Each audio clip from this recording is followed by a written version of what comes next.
नमस्कार दोस्तों, जनता को मूर्ख समझने वाले विश्व के सबसे बड़े मूर्ख प्रधानमंत्री नरेंद्र मोदी का गला फाड़ फाड़ कर पूछना है कि कांग्रेस ने 70 सालों में क्या किया। मैं बीजेपी वाले लोगों से सीधे तौर पे कहना चाहता हूं कि थोड़ी तो मर्यादा रखो, देश और जनता को उल्लू मत समझो।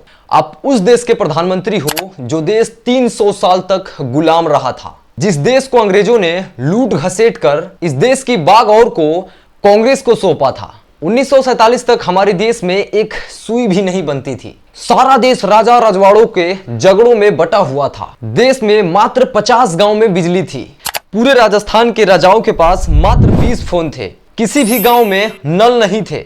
पूरे देश में मात्र 10 बांध थे। सीमाओं पे मात्र कुछ सैनिक थे। 4 विमान थे, 20 टैंक थे। देश की सियासत चारों तरफ से खुली हुई थी, खजाना खुला था। ऐसे हालत में हमारा हिंदुस्तान कांग्रेस को मिला था। इन 60 सालों में भारत ने विश्व की सबसे बड़ी ताकत यानी सबसे बड़ी सेना तैयार की। हजारों विमान, हजारों टैंक और लाखों फैक्ट्रियां, लाखों गांवों में बिजली, हजारों बांधों का कंस्ट्रक्शन, लाखों किलोमीटर सड़कों का निर्माण, परमाणु बम, हर हाथ में फोन, हर घर में मोटरसाइकिल वाला देश, मजबूत देश इन 60 सालों में तैयार करके दिया है कांग्रेस ने। भारत ने पिछले 60 सालों में तरक्की भी बहुत की है।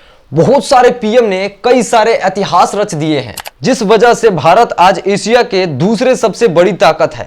भारत दुनिया का सर्वश्रेष्ठ संविधान बन चुका है। भारत एशियाई खेलों में मेजबानी कर चुका है। देश में हमारा न्यूक्लियर रिसर्च सेंटर का उद्घाटन कर चुका है। देश में तारपुर परमाणु बम बिजली घर शुरू हो चुका है। देश में कई दर्जन एम्स, आईआईटी, आईआईएम्स और सैकड़ों विश्वविद्यालय खुल चुकी हैं। नेहरू में नवरत्न कंपनी स्थापित कर दी गई। कई सालों पहले भारतीय सेना ने पाकिस्तानी सैनिकों को लाहौर के अंदर तक घुसाकर मारा था और लाहौर पर कब्जा कर लिया था। नेहरू पुर्तगाल से जीतकर गोवा को भारत में मिला चुके थे।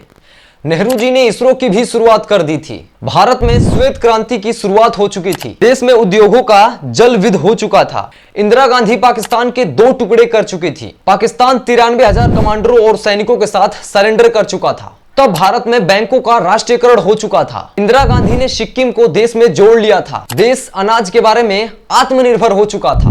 भारत हवाई जहाज और हेलीकॉप्टर्स भी बनाने लगा था। राजीव गांधी ने देश के घर घर में टीवी पहुंचा दिए थे। देश में सुपर कंप्यूटर, टेलीविजन और सूचना क्रांति पूरे भारत में स्थापित हो चुकी थी। जब मोदी प्रधानमंत्री की शपथ ले रहे थे, तब तक भारत सर्वाधिक विदेश मुद्रा के कोष वाले प्रथम 10 राष्ट्रों वाले श्रेणी में शामिल हो चुका था। भारत पीपीपी के मामले में लास्ट पैमाने से तीसरे नंबर पर जा चुका था। इसके अलावा चंद्रगुप्त मंगल मिशन, जीएसएलवी मेट्रो, मोनोरेल, अंतर्राष्ट्रीय हवाई अड्डा, न्यूक्लियर पनडुब्बी, नेहरू मिसाइल, पृथ्वी, अग्नि, नाग, दर्जनों परमाणु संयंत्र, चेतक हेलीकॉप्टर, मिग, तेजस ड्रोन, अर्जुन टैंक, धनुआ-टोक मिसाइल युक्त विमान, आईएनएस विक्रांत विमान वाहक, ये सब उपलब्धियां मोदी के पीएम बनने से पहले हो चुकी थीं। अगर आप भी देश की परवाह करते हो तो इस मैसेज को ज्यादा से ज्यादा लोगों तक पहुंचाएं, ताकि प्रधानमंत्री नरेंद्र मोदी के जुमले गलत साबित हो सके। ये बार बार उनका पूछना कि 60 सालों में क्या हुआ, 60 सालों में क्या हुआ, तो उन्हें पता चल सके। इस मैसेज को इतना शेयर करिए कि हर वो लोग जो पूछते हैं कि 60 सालों में कांग्रेस ने क्या किया, उन लोगों तक ये मैसेज पहुंचे।